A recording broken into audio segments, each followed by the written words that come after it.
Dear students, आज हम करेंगे आपका जो सेकंड चैप्टर चला हुआ है सी का 7th पार्ट। इसमें जो पहले बात कर लेते हैं गंधार कला शैली की और मथुरा कला शैली की। सबसे पहली बात कि जो गंधार कला शैली है इसे भारतीय यूनानी कला या यूनानी बौद्ध कला भी कहा जाता है। जनरली इसमें बुद्ध के अतिरिक्त बौद्ध सतियों और हिंदू देवी देवताओं की मूर्तियाँ बनाई गई हैं, जिसमें अधिकांश मूर्तियाँ जो हैं भूरे पत्थर पे बनाई गई हैं, लेकिन कुछ पत्थर जो है वो जो मूर्तियाँ हैं वो स्लेटी काले पत्थर पे बनाई गई हैं। इसमें जो शरीर को वास्तविक दिखाने के लिए क्या गंधार कला शैली में नाड़ियाँ और हड्डियाँ इत्यादि बड़ी सूक्ष्मता से दिखाई गई हैं। और इसमें जो महात्मा बुद्ध है वो यूनानी देवता अपोलो की तरह दिखते हैं और सिर पे घुंघराले बाल है, मूँछों की तरफ ध्यान दिया गया है। सजाने के लिए मूर्तियों को वस्त्र और आभूषण बनाए गए हैं और उनके आभा चक्र को अलंकृत किया गया है। मूर्तियाँ की पालिश और सफाई पे विशेष ध्यान है। और इसमें जो गंधार कला शैली है इसमें स्त्रियों की मूर्तियाँ नहीं बनाई गई हैं, जबकि हमारी जो मथुरा कला शैली है इसमें गंधार कला का प्रभाव पड़ा है, लेकिन इसमें फिर भी भारतीय है। इसमें महात्मा बुद्ध की मूर्तियां हैं, बौद्ध सतियों की, हिंदू देवी देवताओं की, जैन तीर्थकरों की मूर्तियां बनाई गई हैं। इसमें जो मूर्तियां हैं वो लाल रंग के पत्थर पे बनी होती हैं, जो कि हमें फतेहपुर सीकरी से प्राप्त होता था। इसमें महात्मा बुद्ध की मूर्तियां जो हैं वो भारी शरीर की बनाई गई हैं और उन्हें सदा कमल के आसन पे बैठा दिखाया गया है। और महात्मा बुद्ध की मूर्तियों पे प्रभा चक्र भी बनाया गया है। इसमें मूर्तियों पे सर पे बाल नहीं दिखाए गए हैं और ना ही मूछें। जो मूर्तियां बनाई गई हैं उसके दायां चक्र जो अभय मुद्रा को दिखाता है।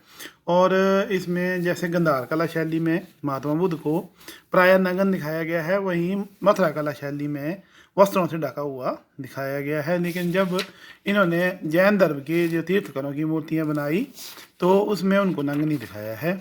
इसमें बहुत सारी स्त्रियों की मूर्तियां भी बनी हुई हैं। तो अगर आपको क्वेश्चन आ जाता है कि गंधार शैली और मथुरा कला शैली में अंतर भी बताओ तो आप इस क्वेश्चन को कर सकते हो।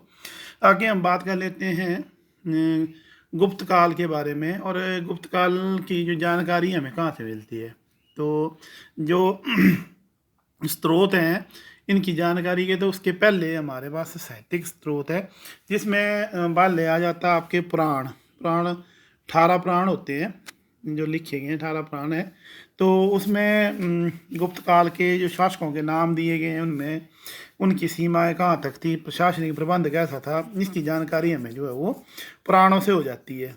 और एक जैसे बुक लिखी हुई है कौमुदी महोत्सव, और इसकी लेखिका जो 340 में लेखिका है बज्जिका। इसमें एक कहानी है कि वो सुंदरवर्मन एक राजा होता है, उसकी कोई संतान पुत्र नहीं होता है।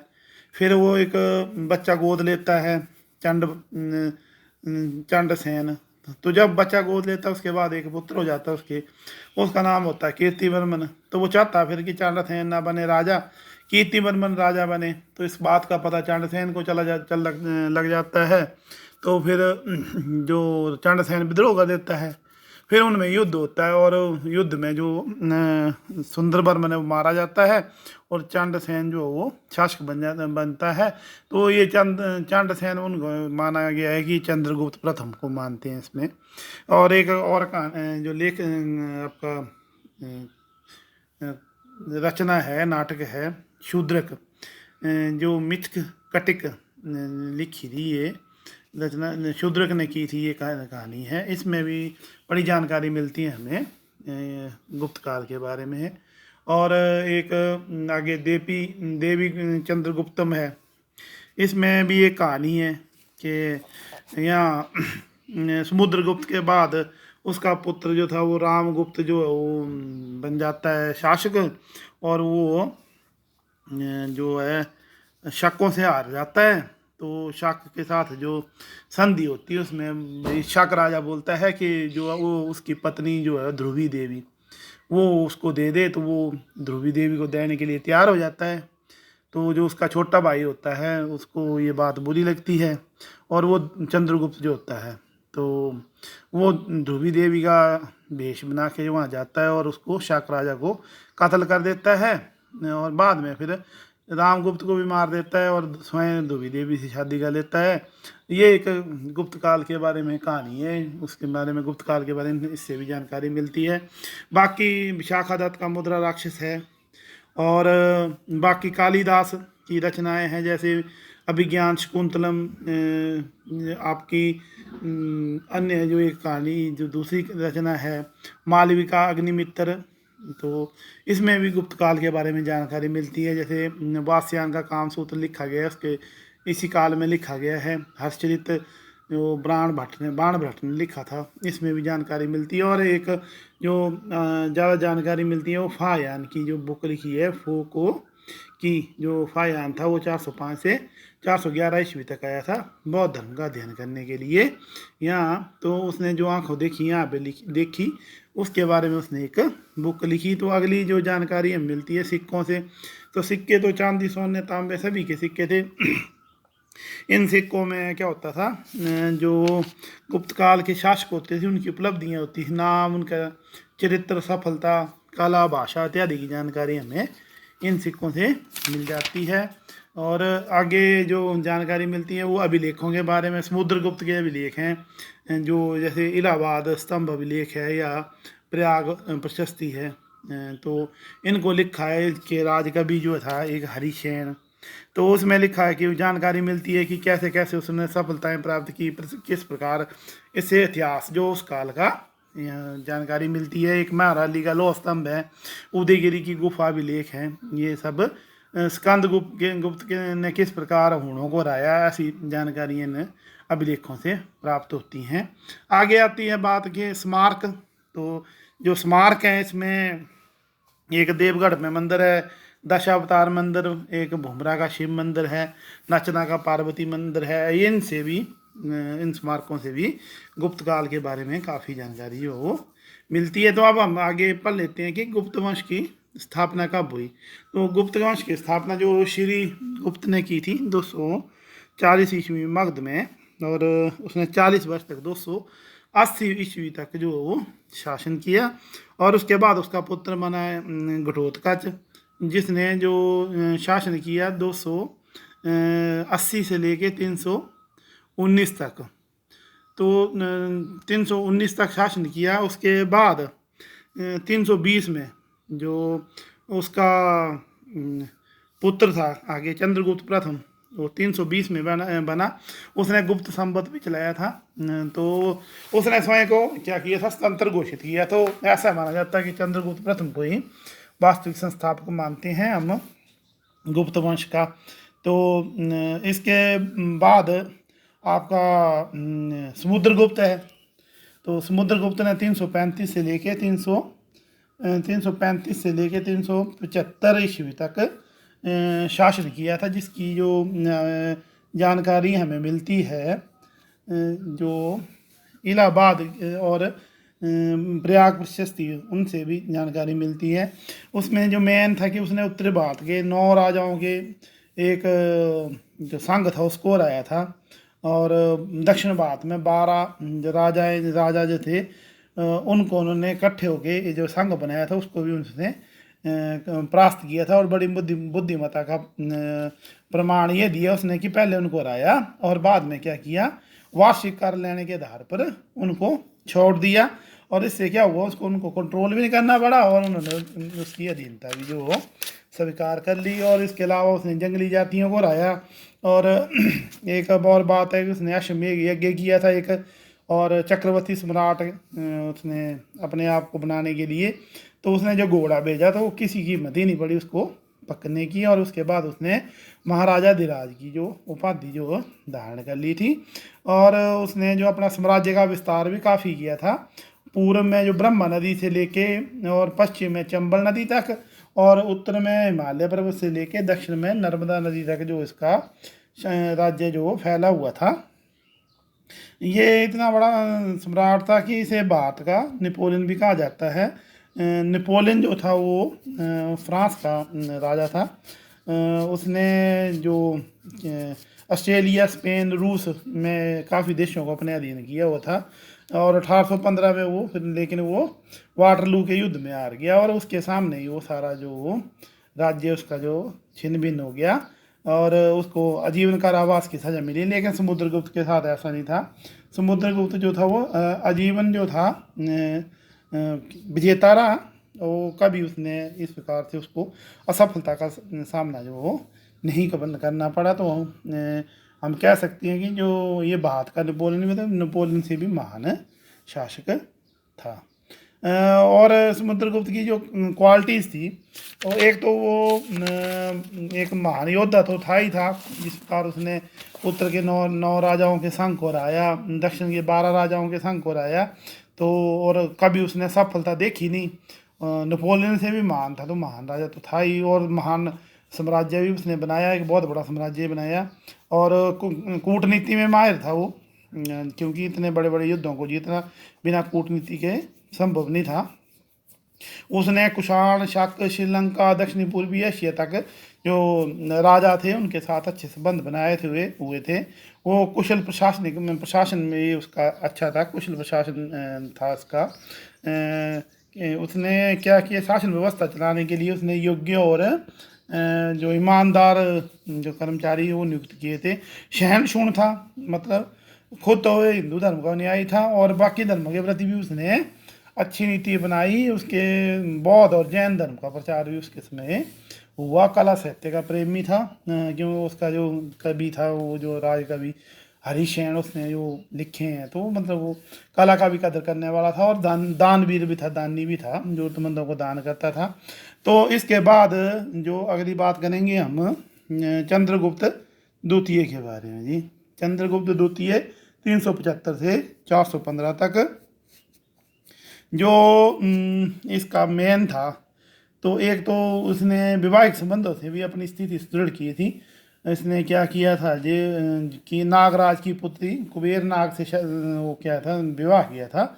और उसके बाद प्रभावती से भी विवाह करके जो रुद्रसेन उसके उसके साथ भी उसने मतलब अपने संबंध जो अच्छे किए थे। उसने अपनी लड़की की प्रभावती का विवाह जो था वो बाटा तक शासक रुद्रसेन द्वितीय से कर दिया था। उसने भी अनेक विजय प्राप्त की थी। मालवा, गुजरात, काठियावाड़ तक इसने अपना साम्राज्य का विस्तार किया था। और इसको जो है हम चंद्रगुप्त विक्रमादित्य के नाम से भी जानते हैं। जब इसने इन विजयों के विजय प्राप्त करने के पश्चात विक्रमादित्य, जिसका मतलब होता है शूरवीरता का सूर्य, ठीक है, और शाकरी, शकों का शत्रु, ऐसी जो उसने उपाधियाँ अपने लिए धारण की थी। उसके बाद जो चंद्रगुप्त इसके जो बात हमने की, मान विजेता था, उसने रुद्र सिंह को हराया और ये उपाधियाँ धारण की, उसको कुशल प्रशासक था वो। और उसके जो शासन काल में जो था जो अपराध की दर है वो भी कम थी, कम ही अपराध होते थे और बड़े दंड भी कठोर थे। और इसने कला साहित्य का भी संरक्षक था ये। और इसने इसके जो विद्वान थे, इसके दरबार में उसने बड़े विद्वान रखे हुए थे। कभी भी कालिदास जैसे इसमें उसके सहयोग से नालंदा विश्वविद्यालय जो शिक्षा के क्षेत्र में प्रगति की। यहाँ पे बड़े देशों से भी बच्चे जो वो शिक्षा ग्रहण करने के लिए आते थे और भारतीय संस्कृति का ये भी एक प्रसार का मुख्य केंद्र था। और सहिष्णु था, ये भी हिंदू धर्म में विश्वास रखता था, लेकिन अन्य धर्मों के प्रति भी इसने सहिष्णुता की नीति अपनाई और ये चतुर कूटनीतिज्ञ भी था। इसके बाद जो इसके बारे में ज़्यादा जानकारी है वो हमें मिलती है जो फायान ने बुक लिखी थी, मैंने पहले बात की कि वो 405 से 411 तक आया था यहाँ पे बौद्ध धर्म का अध्ययन करने के लिए। और वो जैसे कन्नौज, श्रीवस्ती, कपिलवस्तु, कुशीनगर, इन सब जगहों में गया हुआ था। यात्रा की थी 6 साल में उसने और बुक लिखी थी फोको की, जिसमें उसने एक तो पाटलिपुत्र के बारे में लिखा है कि वहाँ पे 6-7 हज़ार बौद्ध भिक्षु रहते हैं, साल के एक बार यहाँ पे एक वो बुद्ध की स्मृति में जुलूस निकलता है, ऐसे उसने लिखा। और उसने लिखा कि अशोक का जो महल था वो इतना बड़ा अच्छा था कि लगता ही नहीं था जैसे लोगों ने बनाया, देवी देवताओं ने बनाया है। और यहाँ के लोग धनी और समृद्ध थे। और प्रशासन व्यवस्था के बारे में उसने लिखा है कि बड़ी अच्छी प्रशासनिक व्यवस्था थी यहाँ पे। बड़े मंत्री ईमानदार और योग्य थे, घूसखोरी का कोई नाम की कोई चीज़ नहीं थी। और सैनिकों को भी नकद वेतन दिया जाता था, अपराधियों को दंड नरम दिए जाते थे, जुर्माना ही दिया जाता था। मृत्युदंड किसी भी अपराधी को नहीं दिया जाता था। मतलब बार बार कोई अपराध करे तो फिर दायां हाथ जो काट दिया जाता था। और सामाजिक और आर्थिक दशा के बारे में लिखा है कि यहाँ के लोग जो थे ना तो मदिरापान करते हैं, ना भाई क्या प्याज लहसुन भी नहीं खाते हैं। और कसाई और जो मदिरा की दुकानें हैं वो भी नहीं है यहाँ। मांस खाना भी बुरा समझा जाता है। उच्च लोग जो जो खाते हैं उनके साथ स्पर्श भी नहीं करते हैं और उनको नगर में प्रवेश करने नहीं देते हैं। वो तो चंडाल के वही जो खाते हैं उनको चंडाल कहा जाता है। और उन्होंने अगर नगर में आना हो तो वो लकड़ी का टुकड़ा एक गले में लगे के उसको बजाते बजाते आते हैं, ताकि उच्च लोग जाति के लोग जो हो अपना साइड हो जाए, वो उनके साथ मतलब टच ना हो। धार्मिक विषय में उसने लिखा है कि बौद्ध धर्म जो था वो पंजाब और बंगाल में चरम बिंदु पर था, मथुरा में भी लोकप्रिय था और मध्य भारत में हिंदू धर्म का ज़्यादा प्रभाव था। तो ये सारी जानकारी हमें मिलती है जो उसने बुक लिखी थी फो को की के बारे की में मिलती है ये सारी जानकारी।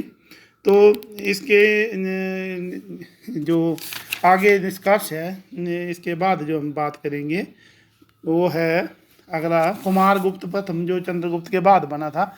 415 से 455 तक रहा था। और स्कंदगुप्त, जो स्कंदगुप्त था इसने जो सुदर्शन झील की जो 455 थे 467 ईस्वी में तक उसने शासन किया था। उसने सुदर्शन झील की जो मुरम्मत कराई थी। ये उसकी जब विशेष उपलब्धि है। उसके बाद हम बात कर लेते हैं हूणों के बारे में। हूण जो मध्य एशिया की एक असभ्य, लड़ाकू और निर्दयी जाति थी जो चीन की सीमा पे रहते थे। और वहाँ पे जब जलवायु वगैरह ख़राब हो गई और बाद में ये लोग उन्होंने अपना वहाँ पर स्थान छोड़ दिया और आक्सस नदी के किनारे पहुँच गए। ये दो शाखाओं में बट गए। जो यूरोप की तरफ चले गए वो अश्वेत हूण कहलाए। और बाकी जो ईरान अफगानिस्तान की तरफ भारत में जिन्होंने आक्रमण किया वो श्वेत हूण जो वो कहलाए। पहली बार इन्होंने जो आक्रमण किया था वो 455 ईस्वी में किया था। उस वक्त गुप्त वंश का ही शासन था और कुमार गुप्त के समय था उस वक्त। उसने अपना पुत्र भेजा था स्कंदगुप्त के बीच और हूणों की ये पराजय हुई थी इसमें। और इसके बाद इतनी वीरता से लड़ा था स्कंदगुप्त की 50 साल तक हूण दोबारा वापस नहीं आए। फिर वो आगे फिर अपनी प्रतिशोध लेना चाहते थे अपनी पराजय का। तो जब 50 साल बाद जब उनका नेता बना, उसका नाम था तोरमान। तो इन्होंने 500 के करीब दोबारा फिर आक्रमण, 500 ईस्वी के करीब जो दोबारा आक्रमण किया और पंजाब, राजस्थान, कश्मीर और उत्तर प्रदेश के कुछ हिस्सों में जो उन्होंने अपना कब्जा कर लिया। और 510 में ईस्वी में जो गुप्त शासक था भानुगुप्त, उसके सेनापति गोपराज को एनन नामक स्थान पे इसने तोरमान ने पराजित किया था। और इन्होंने अपनी फिर राजधानी बनाई थी शाकल, जिसको आजकल सियालकोट बोलते हैं, पाकिस्तान में है। और तोरमान की जो मृत्यु के बाद उसका पुत्र बना फिर माहिरकुल 515 में। वो अपने पिता से भी ज़्यादा अत्याचारी था। उसने बड़े बौद्ध भिक्षुओं का हत्या करवा दी। अच्छा जी, फिर उसने बिहारों स्तूपों को नष्ट कराया। और जो इसके अत्याचारों के बाद मगध का राजा जो बालदित्य था और मालवा का राजा यशोधर्मन, इन्होंने मिलकर संघ बनाया और 528 ईस्वी में माहिरकुल को जो पराजित किया और माहिरकुल को बंदी बना लिया गया। और लेकिन जो बालदित्य की माता के कहने पर उसको फिर रिहा कर दिया गया। वहाँ से वो कश्मीर भाग गया और वहाँ उसने धोखे से कश्मीर के शासक की हत्या करके खुद कश्मीर का शासक जो बन गया। और उसके बाद उसने गंधार को भी अपने अधीन कर लिया, जहाँ पे 1542 ईस्वी में उसकी मृत्यु हो गई और उसके उत्तराधिकारी थे अयोग्य निकले। और इस प्रकार जो हूणों की जो सत्ता थी वो खत्म हो गई, राजशक्ति जो वो खत्म हो गई। पर इसका प्रभाव क्या पड़ा ऊणों का प्रभाव ये बना कि जो देश की राजनीतिक एकता जो समाप्त हो गई और चारों तरफ शांति और अराजकता फैल गई। और उन्होंने जो तानाशाही शासन फैलाया था उसके देखा देखी बात शासक भी उनकी तरह होने लगे। और जो जन कल्याण जो वैदिक काल से चला आ रहा था उसके में भी काफ़ी फर्क पड़ा। बड़े बौद्ध जो बड़े ग्रंथ बौद्ध जो लिखे हुए थे धार्मिक ग्रंथ और शहर जो थे इन उन्होंने नष्ट कर दिए। और इसके पश्चात इन्होंने क्या किया, जब ये समाप्त हो गए तो इन्होंने भारतीय यहाँ काफ़ी वैवाहिक संबंध स्थापित किए थे। और कुछ इतिहासकार जैसे टाड और हैवल के अनुसार जो इनके जो वैवाहिक संबंधों से जो संतानें उत्पन्न हुई वो बाद में राजपूत कहलाई। ये इतिहासकारों का अपना मत है। उसके बाद हम जो मेन बात करेंगे कि गुप्त वंश जो इतना बड़ा वंश था उसका पतन कैसे हो गया। तो पतन के जो मुख्य कारण थे उसमें वही पहला कारण तो एक वही है कि जो उत्तराधिकारी थे वो निर्बल थे, वो इतने बड़े राज्य को संभाल नहीं सके। और वही जो पहले जो आपके पहले जो अशोक वाला वंश था उसके मौर्य काल उसमें भी कि उत्तराधिकारी का कोई नियम नहीं था। प्राय षड्यंत्र होते रहते, लड़ाइयाँ शुरू हो जाती थी राजा की मृत्यु के पश्चात। और जो विशाल साम्राज्य थे अगर कोई अच्छा शासक ना हो तो उनको संभाल ही नहीं पाता था। और सेना की दुर्बलता ये है कि गुप्त काल में बड़े साल तक सेना में शांति रही, इस वजह से सेना भी दुर्बल हो गई तो वो भी नहीं आक्रमणों को संभाल पाई। और इन्होंने क्या किया, जो सीमा की सुरक्षा थी उसकी भी उपेक्षा की।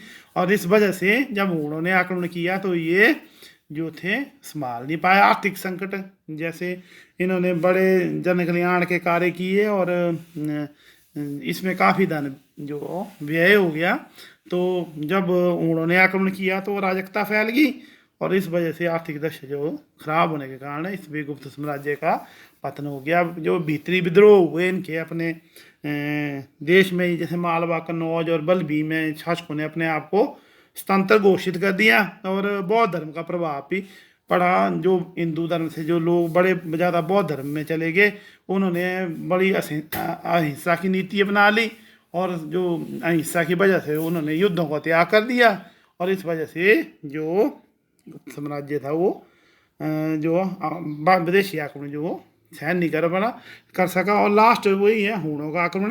हूणों ने जो जब आक्रमण कर दिया तो इससे क्या हुआ, गुप्त जो साम्राज्य था उसका पतन हो गया।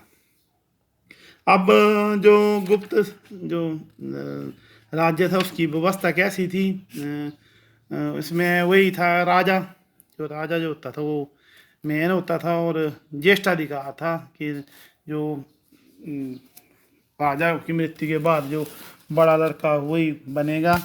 लेकिन कई जगह इसका पालन भी नहीं हुआ। जैसे चंद्रगुप्त प्रथम जो था वो ज्येष्ठ था भी नहीं। तो और इसके बाद वही जो उसके मुख से निकला हुआ प्रत्येक शब्द कानून था।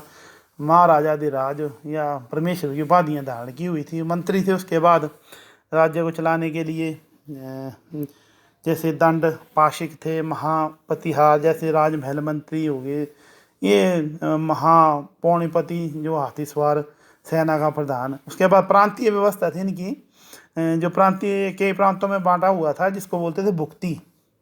और जिसके अधीन होता था वह उसको बोलते थे उपारिक। और प्राय जो उपारिक होते थे वो राजकुमार या राजवंश का से संबंधित ही कोई नियुक्त किया जाता था। और स्थानीय प्रबंध जो होता था उसमें उसे क्या जाता था, जो जिले होते थे उसको बोलते थे विषय। और जो विषय का प्रधान होगा उसको विषयपति कहा जाता था। और आगे जो जिले होते थे वो आगे नगर और अथवा ये बीथियों में बंटे हुए थे। और गांव के प्रमुख को ग्रामिक कहा जाता था। और न्याय प्रबंध जो था इनका बड़ा अच्छा था। इनके समय में जो चोरी चारी की घटनाएं वो कम होती थी। आय के साथ वही था, लगान में उपज का जो जो क्षमता होती थी ज़मीन की उसके हिसाब से ही लिया जाता था। जैसे 1/8 से लेके 12वें भाग तक लिया जाता था। और जैसे व्यापारिक वस्तुओं पर चुंगी वगैरह, अपराधियों को दंड, इससे भी आय हो जाती थी। सैनिक प्रबंध जो था उसमें पैदल सेना, घुड़सवार, हाथी और रथ वगैरह ये इनके सैनिक प्रबंध थे। जो आर्थिक दशा थी इनकी उसमें वो कृषि आ गई। तो कृषि में भी जो मेन फसलें थी वो सारी होती थी इनके। इसके अलावा जो फल इस काल में जो फल थे वो केला, आम, अंगूर, अनार, तरबूज वगैरह फल जो उगाए जाते थे। और जो स्कंदगुप्त था इसने सौराष्ट्र में जो सुदर्शन झील है उसको उसका जीर्णोद्धार कराया था। और कृषि को नष्ट करने वालों को सरकार की तरफ से कठोर दंड दिया जाता था। उद्योग धंधे होते थे जिसमें धातु उद्योग वगैरह जो था बड़ा प्रसिद्ध था इसके काल में। सिक्के बनाने के लिए जैसे महरौली का जो लौह स्तंभ है उस काल में जो धातु शिल्प कला थी वो उत्कृष्ट थी।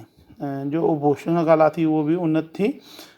और व्यापारिक संघ होते थे जिसमें बने हुए, जिसमें शिल्पकार, सांख्यिक, कुम्हार, स्वर्णकार अलग अलग नगरों में फैले हुए थे। वही जो इनकी जो श्रेणी होती थी इसमें 3 से 5 सदस्य होते थे और सभापति को श्रेष्ठी कहा जाता था। और वाणिज्य और व्यापार इनके काल का जो वाणिज्य व्यापार था तो ये श्रीलंका, चीन, अरब, ईरान, मिस्र तक इनका व्यापार होता था। और जलमार्ग और स्थल मार्ग दोनों से ही इनका काफ़ी व्यापार होता था। जो मेन बात है कि गुप्त काल को भारत का कहा जाता है स्वर्ण युग। तो क्या कारण था कि गुप्त काल को भारत का स्वर्ण युग कहा जाता है? एक तो इसमें पहली बात आती है कि राजनीतिक जो एकता जो थी अच्छी थी। इसमें जो मौर्य साम्राज्य में जो छोटे छोटे राज्य में विभक्त हो गया था, इस वजह से शाकून वगैरह जो आगे थे। तो लेकिन गुप्त काल में जो थी इससे क्या स्थिरता आई और विदेशी शक्तियों को इन्होंने नष्ट करके मजबूत साम्राज्य की स्थापना की। दूसरी आगे इनकी जो शासन व्यवस्था वो भी अच्छी थी। ये प्रजा का कल्याण करना अपना परम कर्तव्य समझते थे और राजा भी इनके न्यायप्रिय हुए और योग्य कर्मचारी इन्होंने नियुक्त किए। और विज्ञान में भी इनके शासन में जो उन्नति हुई। आर्यभट्ट जो गुप्त काल का महान वैज्ञानिक है जिसने खगोल विज्ञान में जो अपना योगदान, जैसे आर्यभट्ट में सूर्य सिद्धांत वगैरह जो उसने पुस्तकें लिखी हुई हैं। उसके बाद एक बाहिर मिरी थे, उसने पंच सिद्धांतिका ये एक पुस्तक की रचना की थी। उसमें खगोल विज्ञान और वनस्पति विज्ञान के बारे में जानकारी दी गई है। उस ब्रह्मगुप्त ने न्यूटन के प्रसिद्ध आकर्षण के शक्ति का उल्लेख भी इसी काल में हुआ है। इसके अलावा शुरुश्री, चरक और दमयंती जैसे वेद जो इसी काल में हुए हैं। ये मतलब बड़ी एक सम्मान का विषय हमारे लिए। साहित्य में इस काल में बड़ी ज़्यादा उन्नति हुई है। जो कालिदास की प्रसिद्ध जो रचनाएं थी जैसे विज्ञान शकुंतलम, मेघदूतम, रघुवंश में ये जो इसी काल में लिखी गई। और विशाखादत्त के नाटक और पंचतंत्र जिष्णु शर्मा द्वारा जो पंचतंत्र की कहानियाँ लिखी गई हैं ये भी इसी काल में लिखी गई हैं। और वाणिज्य व्यापार में भी इस काल में काफ़ी मतलब तरक्की हुई है और बड़े बड़े दूर दूर देशों तक इस काल में जो तो व्यापार होता है जिसमें सूती, रेशमी कपड़ा, औषधि, गर्म मसाले वगैरह, नील, नारियल जो भेजा जाता था। कला के क्षेत्र में भी इसमें काफ़ी उन्नति हुई है इस काल में।